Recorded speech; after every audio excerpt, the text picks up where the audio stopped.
Saya bertugas di Polres Kota Mobagu. Polres Tambagu. Sekarang sudah pangkat Aibda. Jadi Aibda. Ajun Inspektur Polisi 2. Oke. Ternyata politik ekonomi ini sudah dimainkan di masa VOC, di masa lalu. Iya. Dan ternyata sejarah Bolmong setelah saya lebih mendalami sejarah Bola Mongondo Raya ini justru tersimpan di beberapa museum internasional. Belanda menjajah Indonesia 350 tahun, iya. Nah, juga seperti itu.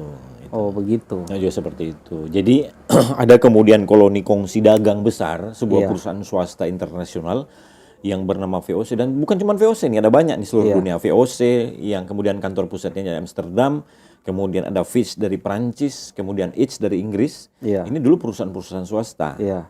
Nah, yang kemudian masuk kerjasama dengan raja-raja. Di Bolmong Raya ini ada beberapa kerajaan, ada justru kalau mau dibuka sebenarnya ada kerajaan Kaidipang, Iya. kerajaan Bulangitang, Iya. kerajaan Bintauna, kerajaan Bolang Uki, dan kerajaan Mongondo ini. Nah, Iya.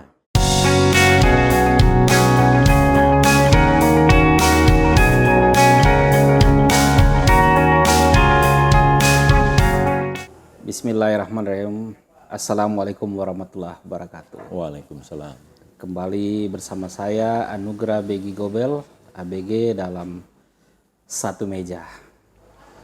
Satu Meja adalah wahana bagi kami, saya dan kru, untuk menampilkan orang per orang yang bisa saja dia mewakili personnya itu sendiri. Bisa saja dia mewakili institusi.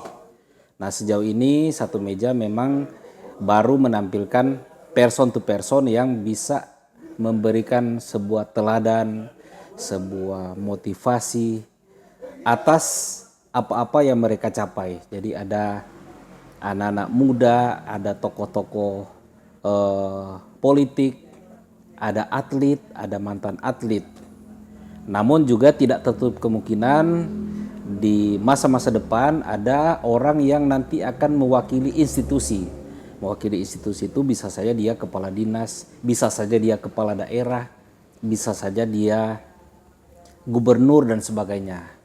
Tapi prinsipnya adalah Satu Meja ingin menyajikan pada penggemar Satu Meja channel adalah orang-orang yang bisa memberikan klarifikasi untuk orang yang mewakili institusi, atau orang yang bisa memberikan teladan, memberikan motivasi, karena mereka adalah role model, panutan.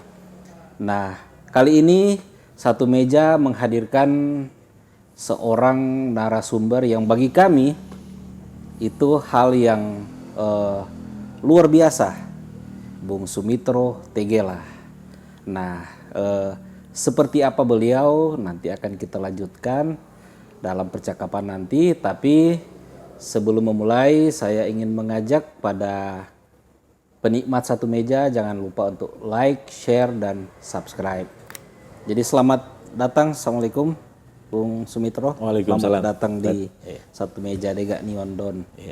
Nah, Bung Sumitro ini keseharian adalah polisi ya? Ya. Polisi. Pangkat apa kalau?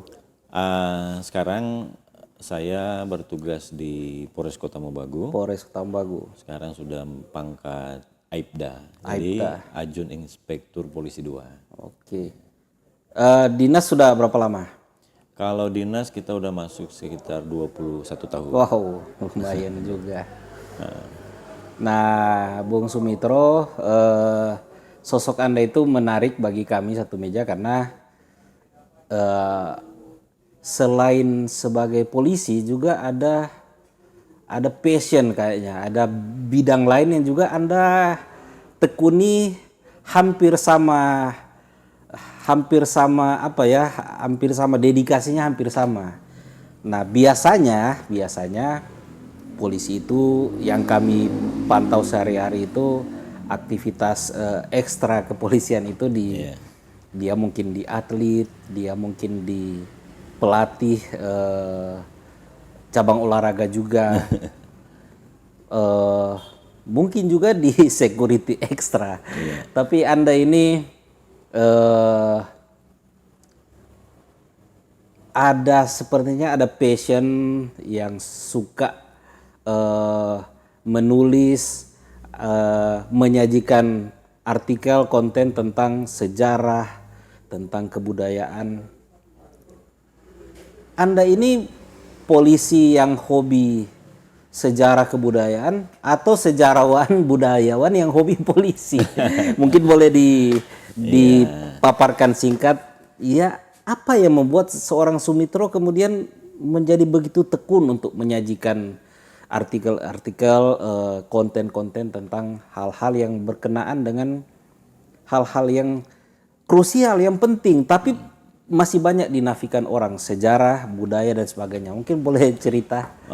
Ya, jadi memang kalau berbicara tentang abdi negara, Iya. ya kan, polisi, sebenarnya kita semua mempunyai tanggung jawab di situ. Iya, Ya, kita tentu paham bahwa di dalam Undang-Undang 45 pasal 28 negara wajib melakukan pemajuan kebudayaan nasional. oke. Gitu. Tetapi berangkat dari situ saya juga sebagai anggota Polri memang sebagai Intau Imbora Mongondo, Iya. asli di sini, warga Kota Mobagu, etnik Bola Mongondo, berangkatnya juga dari rasa keingintahuan saya lebih mendalam tentang sejarah, adat istiadat dan budaya. Iya, Karena tentu ini adalah sebuah jati diri kita, iya, sebuah kebanggaan kita dan kekayaan bangsa Indonesia. Ini penting sebenarnya. oke. Dan memang hari ini kita lihat sendiri ada degradasi budaya dari kalangan anak muda, generasi muda yang mungkin kurang paham lagi Iya, tentang sejarah dan budayanya. Iya. Nah, di situ saya kemudian sejak tahun 2009, 2009. iya 2009 2010 itu saya mulai mencoba menggali lebih dalam tentang sejarah Bolmong yang saya anggap selama ini kalau berbicara sejarah Bolmong itu memang untuk mencari kita data secara nasional Iya, atau kemudian apa yang di Bola Mongondo sendiri, Bola Mongondo Raya sendiri mungkin banyak data-data atau lebih kepada situs peninggalannya akan kurang itu. iya, Tinggal yang ada itu semacam literasi atau umuman dari orang-orang tua kita. iya, Nah, dan ternyata sejarah Bolmong setelah saya lebih mendalami sejarah Bola Mongondo Raya ini justru tersimpan di beberapa museum internasional. Iya. Itu di Leiden di Belanda, kemudian ada satu situs dunia di Archive itu tersimpan dengan sangat baik di situ. Data di Spanyol juga ada, museum-museum Spanyol itu ada data tentang Bolmong. Di Museum Gothenburg di Stockholm di Swedia. Stockholm, iya, Bersyukur dengan adanya kecanggihan dunia teknologi hari ini kita bisa mengakses. iya, Sehingga dari situ data-data apa yang saya kemudian temukan itu saya kemudian membuat suatu wadah di media sosial iya, di grup Historia Bola Mongondo Raya dan saya coba menampilkan data-data di situ ya mudah-mudahan sejauh ini selain saya juga sebagai anggota Polri ya iya, saya menampilkan tentu data ini saya sudah verifikasi. iya, Kemudian saya berani kemudian menguploadnya di dunia media sosial. Sehingga ini bisa menjadi wawasan bagi generasi Bola Mongondo Raya untuk mengetahui tentang sejarah, adat dan budayanya. Sejak 2009 ya. Sejak 2009. Jadi akun media sosial itu sudah dibuat sejak yang Historia itu sejak 2009. Iya, 2009 10. Iya, udah mulai saya buat akun itu. Buat akun itu kemudian sengaja dibuat untuk disajikan. Disajikan. Kira-kira begitu ya. Iya. Sambil disajikan karena saya mendapatkan berbagai macam data, tidak hanya berbicara tentang sejarah pemerintahan, masa lalu kerajaan Bola Mongondo, tetapi kemudian ada data-data juga terkait dengan artefak, Iya. peninggalan, seni, adat istiadat, itu terdokumentasi dengan sangat baik. Sehingga di tahun 2019 saya 10 tahun kemudian. iya 10 sambil jalan 10 tahun kemudian 2019 saya kemudian berupaya karena yang salah satu contoh kita tidak punya situs istana kerajaan karena kita tahu bersama ada konflik di sekitar tahun 50-55 di mana situs istana atau komalik dari Bola Mongondo itu dibakar. Sehingga saya menginisiatif bisa mengumpulkan tokoh-tokoh adat, tokoh pemuda, pemerintah desa, kemudian Yang 2019 kemudian saya meminta pemerintah desa kalau bisa untuk menghibahkan tempat. Ya alhamdulillah mendapat tempat yang ada di Desa Kopanakan 1. Iya. Kemudian saya membuat proposal dan saya masukkan di Kementerian Pendidikan dan Kebudayaan Direktorat Ketuhanan Yang Maha Esa dan Masyarakat Adat. Berarti Kementerian Pusat berarti ya. Iya. Oke. Alhamdulillah rumah adat Bolmong bisa direvitalisasi. Iya. Nah, dan sehingga di tahun 2019 itu saya membuat rumah adat replika Komalik Bola Mongondo yang ada di Desa Kopanakan 1 itu. Dan di dalamnya saya coba menata, ada kemudian gambar-gambar, kemudian ada alat-alat yang saya coba sajikan. Iya. Kemudian ada bantuan alat-alat musik, ya kan? Nah, di situ saya mencoba untuk dengan berbagai macam keterbatasan yang ada, saya mencoba menggali kembali apa kemudian seni-seni Bolmong yang sudah terancam punah. Iya. Nah itu coba digiatkan kembali untuk dilatih kembali. Jadi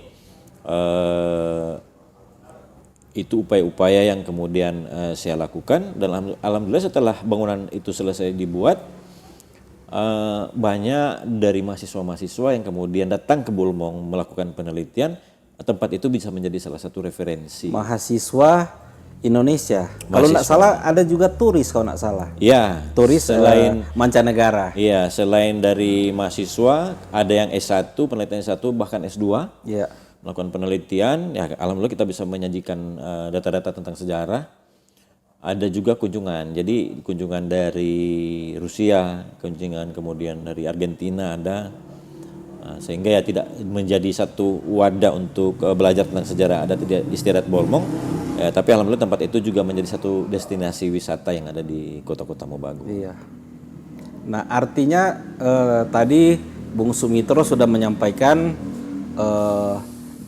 startingnya, dimulainya akun Historia Bola Mongondo. Ya. Nah itu pemilik akun itu adalah Bung Sumitro Tegela, ya kan?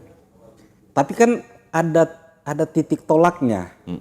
Mungkin dari orang tua atau dari lingkungan sekitar yang membuat Bung Sumitro itu punya passion, punya gairah untuk menampilkan itu. Selain karena juga seorang abdi negara polisi yang jiwa nasionalismenya sudah tertempa, itu juga menggugah nurani, tapi juga kan ada latar belakang, ada titik tolak untuk ini mungkin ada dari orang tua atau dari lingkungan sekitar yang membuat Bung Sumitro terpanggil untuk mulai menampilkan itu. Ya, jadi memang menarik ini. Atau ada kemudian tiba-tiba hidayah, ada mimpi seperti apa begitu? Enggak, jadi memang dulu saya pada saat Bintara Baru sekitar tahun 2006-2007 itu, pada saat setelah selesai pendidikan, saya penempatan di Polres Kota Mobagu,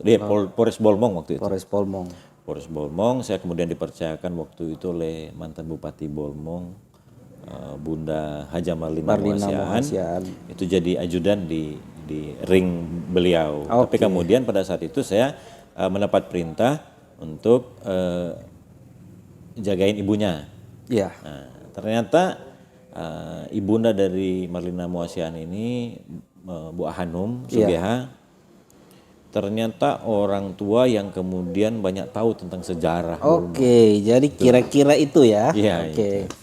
Jadi biasanya kita nih pada saat pagi duduk itu mami nih udah menceritakan tentang masa lalu. Ini sejarah raja ini, raja itu.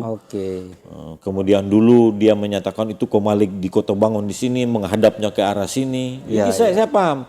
Duduk-duduk dia menyatakan kalau adat begini, adat begitu caranya. Jadi di situ kemudian menggugah saya. Kalau ada satu fase kemudian kita membahas sejarah, mami mengatakan begini. Ada Raja Bolmong yang kemudian dibuang di Afrika Selatan. Dan sudah tidak kembali. Nah, itu menjadi salah satu titik penasaran saya. Luar biasa seorang Raja Bolmong tiba-tiba kemudian diasingkan jauh ke Pulau Afrika. Pulau Robben. ada apa tokoh ini kemudian harus kemudian VOC jadi sakit kepala dan harus diasingkan beliau. Iya. Itu salah satu yang kemudian saya mencari tahu. Iya. Pada saat saya bisa mengakses, saya justru kaget ini Bang. Saya mendapat satu catatan dari seorang sejarawan Afrika bernama Herit Dikon. Dia tulis di bukunya itu bahwa ada beberapa raja-raja Nusantara yang kemudian diasingkan di Cape Town di Afrika Selatan. Salah satu raja Bola Mongondo. Artinya informasi awal itu kemudian terkonfirmasi. Terkonfirmasi. Oke. Ya. Dari perjalanan ini kemudian menambah gairah untuk mencari. Berarti sejarah Bolmong itu ada yang lebih ada banyak catatan sebenarnya yang masih bisa dieksplor ya. Masih bisa dieksplor. Oke. Nah, saya mulai melakukan Google. Iya, jadi titik tolaknya memang di situ ya. Iya. Oke. Saat itu. Karena saya penasaran tuh loh, ternyata ada Raja Bolmong diasingkan di benua lain. Itu luar biasa berarti. Iya. Sehingga saya mulai memburu dan setelah saya kemudian melakukan starter itu, loh ternyata banyak data Bolmong yang saya dapatkan. Nah itu yang kemudian. Dari mana? Startnya itu dari mana? Startnya waktu Dapat itu info atau enggak, waktu itu saya coba mencari searching data di Archive. Itu salah satu situs internasional yang kemudian saya mencari tentang Bolmong, mencari tentang Raja Igenus Manopo, itu tiba-tiba muncul. Saya mulai mempelajari bagaimana cara mencari. Ternyata ada kata kunci yang kemudian tidak kayak biasanya kita mencari hari ini kan selalu Bolaang Mongondo kita nggak dapat. Iya. Ternyata ada ejaan-ejaan di masa lalu Boelang en Mogondo, Mongondos, Mongondost itu bahasa Belandanya. Itu banyak ternyata. Iya, karena mereka menginterpretasikan dalam ejaan mereka. Dalam ejaan mereka begitu. Kemudian kayak Inobonto itu kan, itu kita hari ini menamakan Inobonto. Dulu ternyata Lombagu, Lombagin. Itu kita bisa karena masuk dalam jalur pelayaran internasional di masa itu. Sehingga kita bisa mengakses kemudian seperti di Bola Mongondo Selatan. Di Bola Mongondo Selatan itu seperti pelabuhan Torosik itu. Iya. Itu catatannya ada. Itu belum Torosik itu. Dari situ kemudian saya banyak mengekspor tentang sejarah Bolmong. Nah, kan data-data dokumen-dokumen itu kan ada yang kemudian ditarik ke Bung Sumitro kan, ditarik untuk personal. Kan ada yang berbayar, ya kan? Ya. Nah itu memang uang pribadi. Ya, ada kalanya saya juga masuk ke salah satu situs, ada beberapa situs juga. Situs di museum di Belanda itu kan kita harus berbayar tuh. Luar biasa. Kita coba untuk mengaksesnya kita bayar tuh, untuk mendapatkan satu buku aja. Tuh, untuk bisa kita explore lebih dalam gitu. Jadi ya meluangkan waktu, biaya tentu ada, tetapi lepas dari persoalan itu menjawab penasaran saya juga sendiri sebagai Intawim Bola Mongondo. Iya. Sehingga menjadi rasa kebanggaan dan haru saya bahwa ternyata Bolmong ini seperti ini, leluhur saya seperti ini, sejarah peradaban Bola Mongondo seperti ini. Itu yang karena berbayar itu seingat Bung Sumitro yang paling banyak dibayar itu berapa? Berapa cuan yang sampai kalau hitung-hitungan untuk satu dokumen yang pokoknya yang terbanyak lah. Ya biasanya kalau di salah satu di Leiden itu untuk bisa akses kan kita bayar pakai mata uang Belanda kan, nah, konversi langsung bayar kan, nah, kirimnya itu ya mungkin ada sekitar, kalau hitungan sementara sih yang lain-lain saya sudah lupa, tapi ya ada di angka di atas 5.000-an ada 5 jutaan. Luar biasa. Sambil diminum. Jadi sebelum kita lanjutkan, sekali lagi untuk kelangsungan channel Satu Meja jangan lupa like, share dan subscribe. Nah, kemudian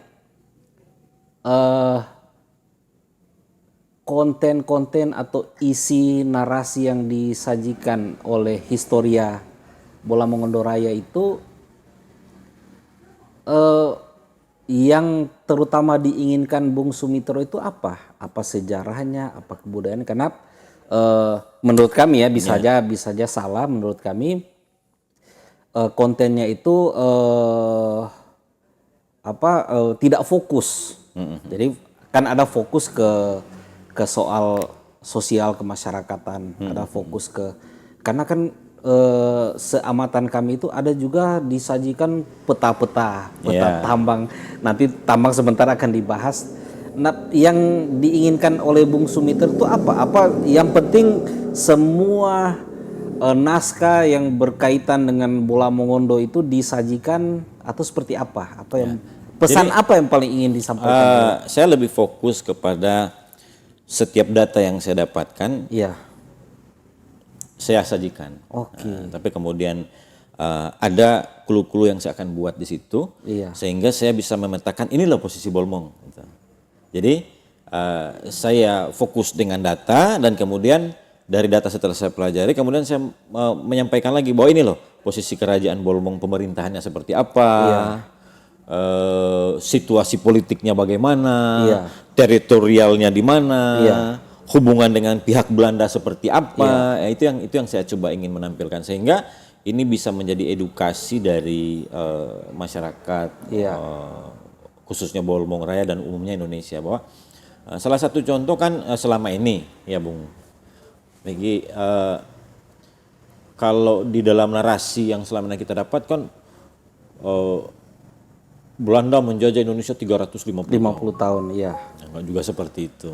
Oh, begitu. Enggak juga seperti itu. Jadi ada kemudian koloni kongsi dagang besar, sebuah perusahaan swasta internasional yang bernama VOC, dan bukan cuma VOC, ini ada banyak di seluruh dunia. VOC yang kemudian kantor pusatnya di Amsterdam, kemudian ada Fitch dari Prancis, kemudian Itch dari Inggris. Ini dulu perusahaan-perusahaan swasta. Nah, yang kemudian masuk kerjasama dengan raja-raja. Ternyata kalau kita melihat perkembangan dulu dan hari ini tentang Indonesia tidak sama beda, Bung. Ternyata intinya adalah perebutan sumber kekayaan alam, kantong-kantong ekonomi, itu sebenarnya yang terjadi dulu. Nah, sehingga ya saya ingin membawa narasi bahwa tidak hanya bergelut, oh kita dijajah, tidak serta-merta seperti itu. Ada proses yang kemudian datang dari pihak-pihak petinggi-petinggi VOC ini, kemudian terjadi kontrak. Makanya kita bisa menyimpulkan karena ada kontrak Raja Bolmong 1643 awal, itu orang VOC pertama kali datang ke Bolmong itu ada dua, Jan de Vries dengan Jan de Blauw.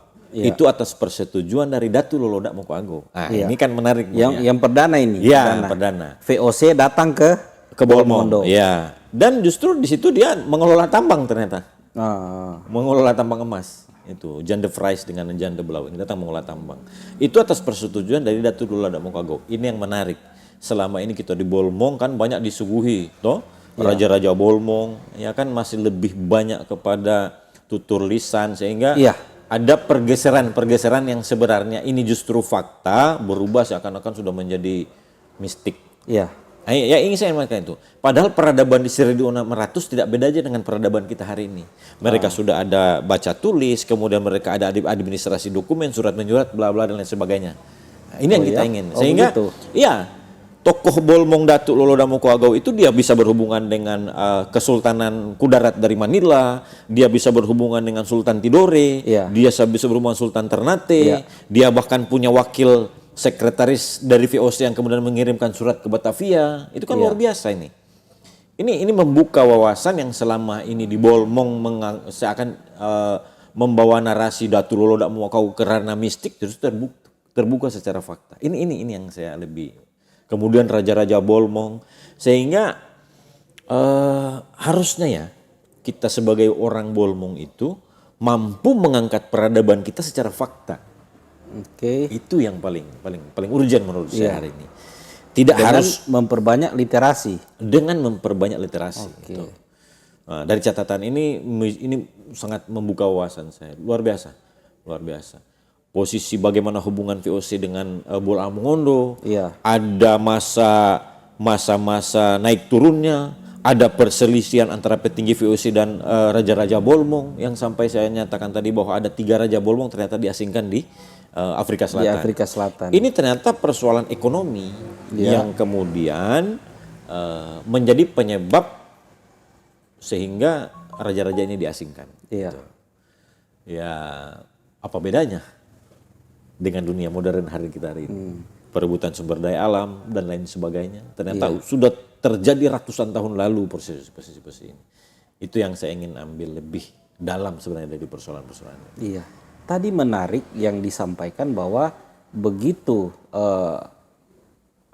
VOC masuk ke Bola Mongondo Raya lah katakanlah begitu, Jan de Vries dan Jan de Blauw. Jan de Blauw, artinya bahwa VOC masuk ke sini itu sifatnya sifat hubungan dagang ya, hubungan kerjasama, hubungan kemitraan, bukan antara negara koloni dengan daerah yang dijajah begitu. Ya, jadi ya itu.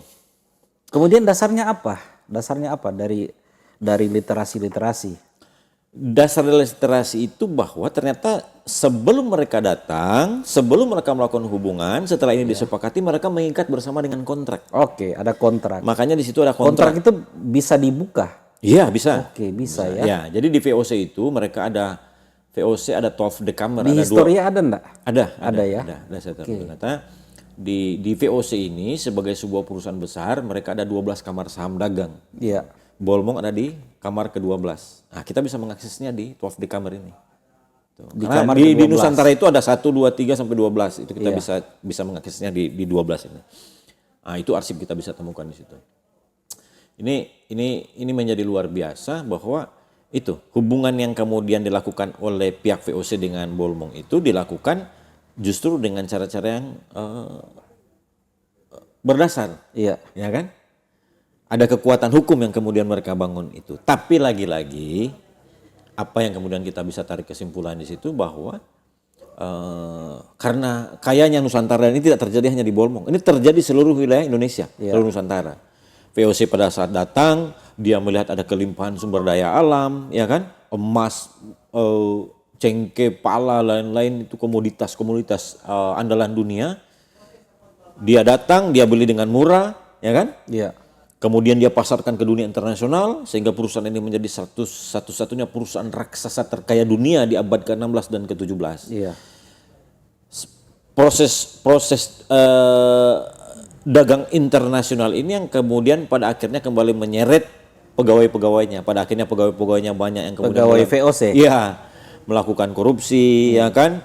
Mulai terjadi pegawai VOC ini berdasarkan literasi semua orang Belanda atau ada enggak rekrutan? Dia ada campuran. Jadi ternyata tidak hanya dari orang pribumi, ada juga. Dia campuran dari bangsa-bangsa Eropa. Bangsa-bangsa artinya bukan hanya Belanda bukan hanya Belanda.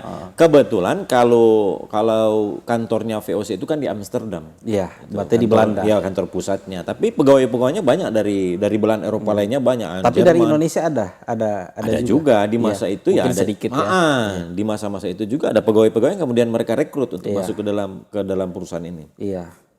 Nah, itu yang saya lihat sambil berjalan perusahaan ini, kemudian pada akhirnya karena pegawai-pegawainya banyak melakukan kolusi dan nepotisme, melakukan KKN. Jadi KKN ini bukan hanya penting bahwa kita mau sejarah bahwa KKN ini sebenarnya peninggalan kolonial, ya kan, yang terbawa itu. Karena jadi ada perebutan sumber daya alam di situ. Barang-barang pribumi dijual murah, tapi pada saat berada di luar dijual dengan lebih tinggi, sehingga mereka menjadi kaya. Jadi pada akhirnya pegawai-pegawainya terjadi blok-blok, ya kan? Ada yang super kaya, ada yang susah, ya kan? Pada akhirnya perusahaan yang sebenarnya awal mula sehat di abad ke-15-16, sehat 17, tapi kemudian goyah. Iya. Pada akhirnya saham VOC ini kemudian dijual dan di take over oleh kerajaan Belanda di abad ke-18. Oke. Tuh. Artinya VOC ini dia bubar itu di abad ke-18. Iya, bubarnya karena pengaruh terjadi korupsi, kolusi dan nepotisme di dalam perusahaan ini sehingga pada akhirnya kolaps karena sudah justru bukan mendapatkan income tetapi berbalik operasionalnya banyak dikorupsi oleh pegawai-pegawainya. Ini yang membuat VOC akhirnya terancam kolaps di Indonesia. Kemudian sahamnya di take over oleh kerajaan Belanda. Di take over oleh kerajaan Belanda. Nah, begitu di take over kemudian artinya apa ya, sistem dagang, sistem administrasi, apa segala macam sudah beralih ke kerajaan Belanda. Ya, setelah perayaan kekerajaan Belanda, ya mereka paham sebenarnya situasi Indonesia Nusantara pada zaman dahulu. Setelah kerajaan Belanda mengambil alih saham ini, kerjasama di masa VOC yang dahulunya kontrak biasa, Iya. di zaman Belanda kemudian mereka membuat 2 kontrak, lang kontrak dan korte verklaring. Kontrak panjang dan kontrak pendek. Jadi ada dari kontrak lama yang waktu di zaman VOC, kemudian mereka perbarui lagi di zaman Hindia Belanda. Iya. Di Belanda kan yang tertinggi yang dihormati Ratu Belanda. Iya, pemerintah. Iya, Iya, Ratu Ratu. Belanda. Sehingga Ratu Belanda menghormati tata administrasi raja-raja sultan-sultan di Nusantara ini termasuk Bulak Mongondo. Iya. Kemudian membentuk satu administrasi yang menjadi pusat. Sebenarnya pertama di Indonesia Timur nih, di Ambon sebenarnya. Tapi karena ya mungkin karakter ya orang Timur ya. Iya. Itu mungkin tidak tahan nih karena banyak terjadi perlawanan kalau di Timur VOC sehingga dipindahkanlah kantor pusatnya di Batavia. Iya. Pada saat mereka mampu menguasai kota Batavia, sehingga administrasi Hindia Belanda ini difokuskan di Batavia dan kemudian dipimpin oleh seorang gubernur Hindia Belanda, Gubernur Batavia kan, gubernur Hindia Belanda, Gubernur Netherlands Indie, gitu. Gubernur Hindia Belanda, artinya tugas dari seorang gubernur ini tentu melakukan administrasi kepada raja-raja Nusantara. Iya. Jadi Belanda yang sebelumnya dalam ikatan kontrak dengan VOC. Iya, itu. Karena di masa VOC ini ada banyak kisruh juga nih, Bang. Dulu di masa VOC ada kerajaan yang kuat, kemudian dihantam, bisa ditaklukkan. Iya.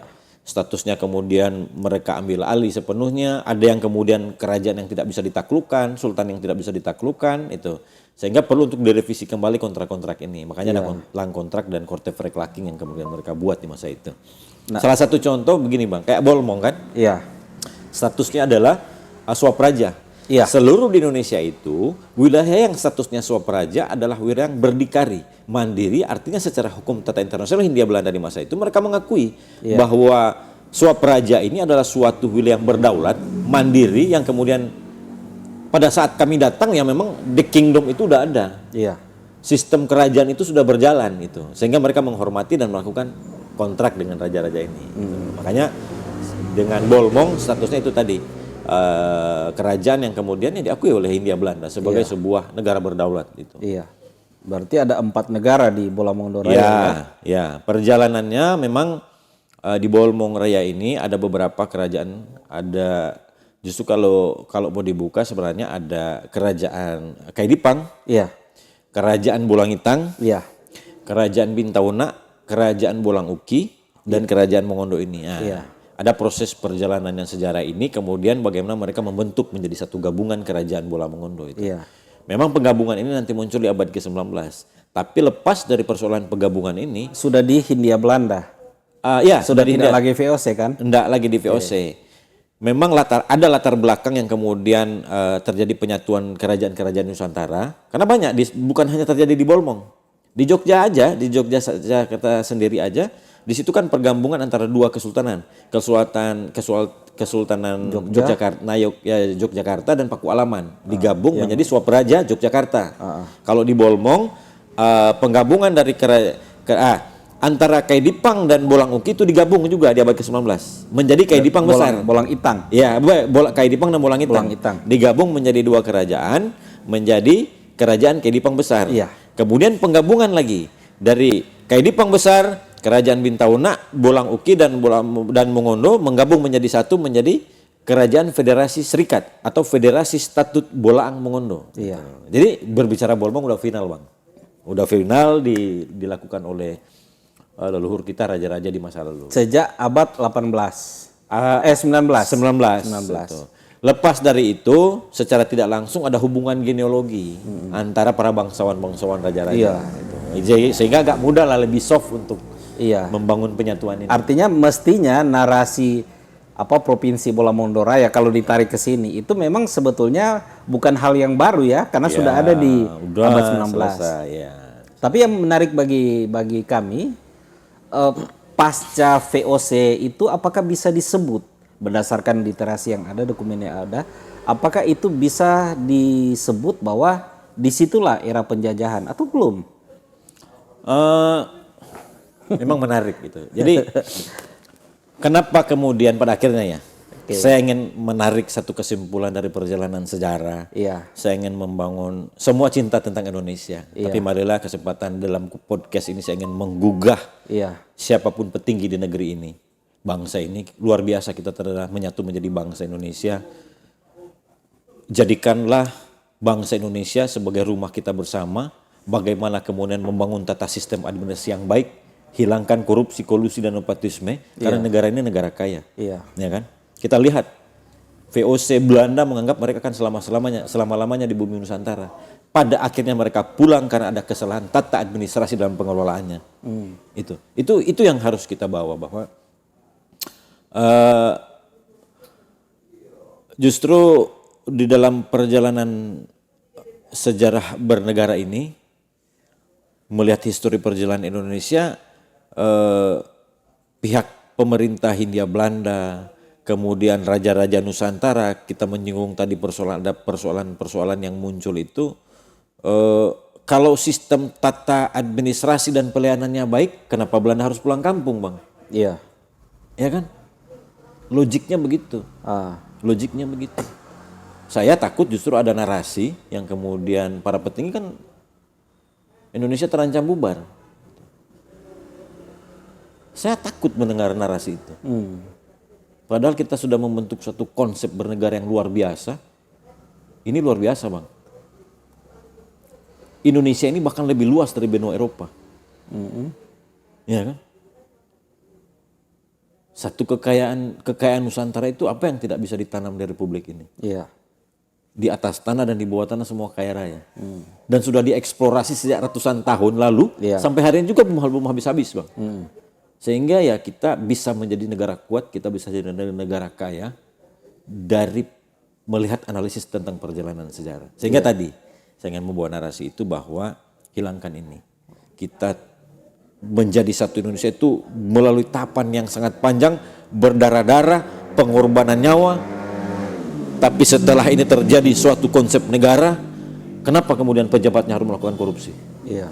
Ya kan? Kenapa harus melakukan korupsi? Hilangkan itu agar kita bisa sejahtera bersama sesuai dengan tujuan dari bernegara, negara kesatuan Republik Indonesia, di mana bangsa Indonesia menjadi bangsa yang sejahtera. Belanda ini kesalahannya itu aja, Bang. Karena tadi korupsi, kolusi dan nepotisme yang terjadi di dalamnya. Dia kemudian mencari orang pribumi, ya kan? Makanya muncul kan ada londo ireng, ya kan? Iya. Istilah-istilah di Indonesia. Ya, orang Indonesia yang dikaryakan. Iya, dikaryakan. Kalau di bola Mongondo ada istilahnya juga itu Belanda Morondi. Karena orang Belanda itu kan putih nih. Iya. Berarti ada yang diberi juluki Belanda Morondi itu ya orang pribumi gitu. Yang pro sama Belanda. Iya, seperti kita-kita ini tapi Belanda. Jadi ada pejabatnya nih. Iya. Pejabatnya dari Belanda. Iya. Pegawainya pribumi. Iya. Pejabat ngerampok. Yang memuluskan pegawainya ini Belanda Morondi. Iya. Itulah sedikit. Tapi mungkin belum terjawab. Apakah bisa dikatakan bahwa pasca VOC hengkang, ya kan seperti di Sumatera, di Jawa, di Kalimantan, itu kan ada perlawanan. Artinya dari kalangan pribumi melawan, memberontak. Berarti kan ada sikap yang harus dilawan. Apakah itu tuh disebut penjajahan atau seperti apa dalam catatan historia? Justru narasi penjajahan, kalau kita buka fakta tidak jauhnya aja sebenarnya yang korupsi. Oke. Ya kan? Iya. Kenapa mereka melawan pada saat itu? Contoh ada satu kasus di Pulau Jawa, pembukaan jalur Pantura. Yang sudah Hindia Belanda ini? Ya, sudah Hindia Belanda. Itu kan narasinya kerja paksa. Iya. Ya kan? Ternyata dokumen terbaru menemukan bahwa di masa itu, di zaman Hindia Belanda, ternyata Belanda sudah mengalokasikan dana sekian miliar untuk membayar pekerja. Iya. Tapi kemudian dana itu dikorupsi oleh pejabatnya. Iya kan?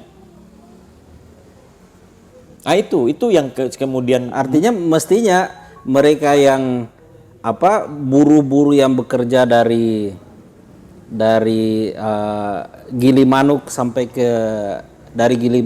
ke Anyer itu mestinya ada upah ya begitu udah, kira-kira. ada uang makan, ada upah yang kemudian dibayarkan kepada mereka untuk membangun jalan nih. Iya.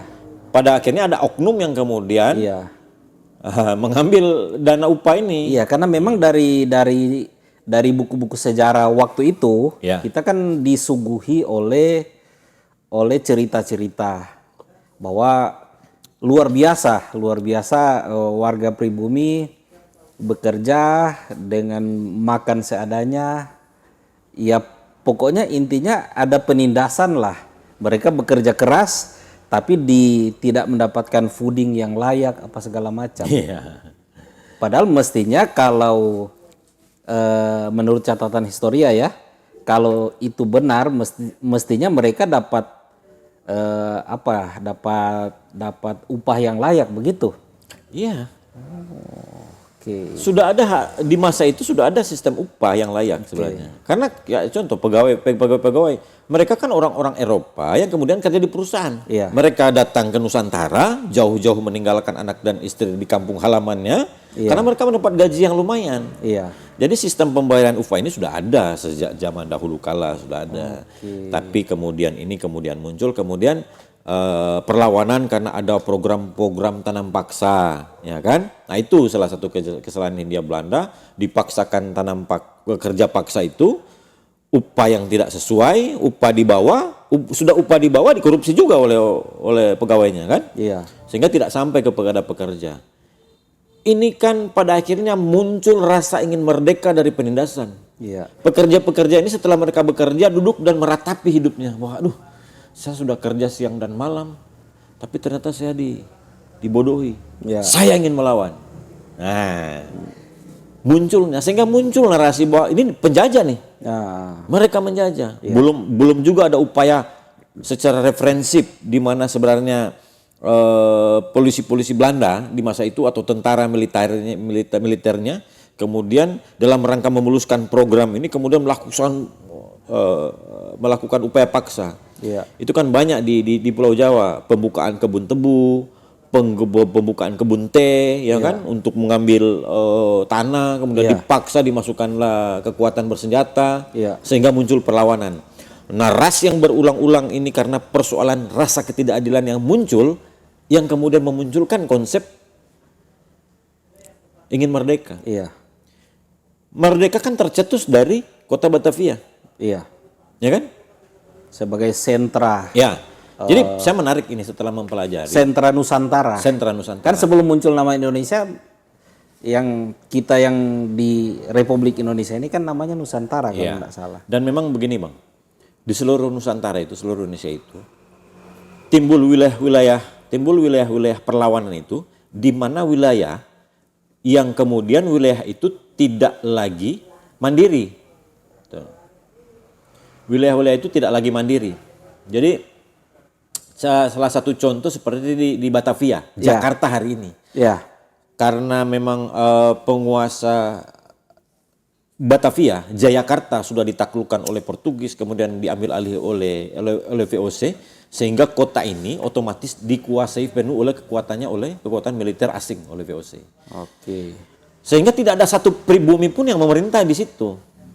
Sudah orang Eropa semua yang memerintah nih. Orang pribumi kan lihat ini, gila ini, ini orang asing kok merintah kita di sini. Iya. Saya sebagai orang pribumi, terus sudah semena-mena, sehingga terjadi perlawanan. Makanya di seluruh Indonesia itu, ini menarik ya Bang. Kenapa di Bolmong kurang perlawanan? Ya memang di Bolmong tidak terjadi chaos besar. Adalah tidak semasif di Jawa. Karena tadi sehingga dipetakan lagi di seluruh Indonesia begini Bang.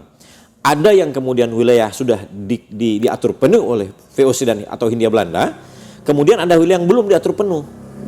Gitu. Yang tadi saya bilang tadi wilayah Swapraja. Wilayah-wilayah Swapraja tidak diatur penuh. Nah, memang makanya di seluruh wilayah Swapraja kurang terjadi perlawanan frontal dari kekuatan rakyat melawan, itu kurang. Karena wilayahnya masih diatur penuh oleh pribuminya, rajanya. Gitu. Sedangkan wilayah-wilayah lain, contoh kasus Batavia, Surabaya, ya kan? Itu kan tidak lagi dikelola oleh pribumi. Sudah dikelola oleh asing. Sehingga terjadi kekuatan secara mengglobal dari kekuatan rakyat untuk melawan kekuatan asing ini. Iya. Itu. Sehingga narasi-narasi kuat merdeka ini kan muncul dari kota-kota Karena yang sudah sudah ada perasaan iya, cemburu. di seluruh Kenapa Indonesia. bule ya? Betul, di seluruh Indonesia ini wilayah-wilayah yang terjadi perlawanan kuat munculnya minta merdeka ini wilayah-wilayah yang sudah dikuasai oleh asing ini. Oke. Itu. Iya. Itu setelah kita membedah di sini kronologi yang kemudian menyebabkan muncul perlawanan ini. Ya pada akhirnya perjalanan sejarah ini luar biasa Bang, Iya. menurut saya. Sehingga dalam tata kelola pemerintahan ke depan, melihat dari sejarah perjalanan masa lalu, ini penting Bang untuk menarik ini.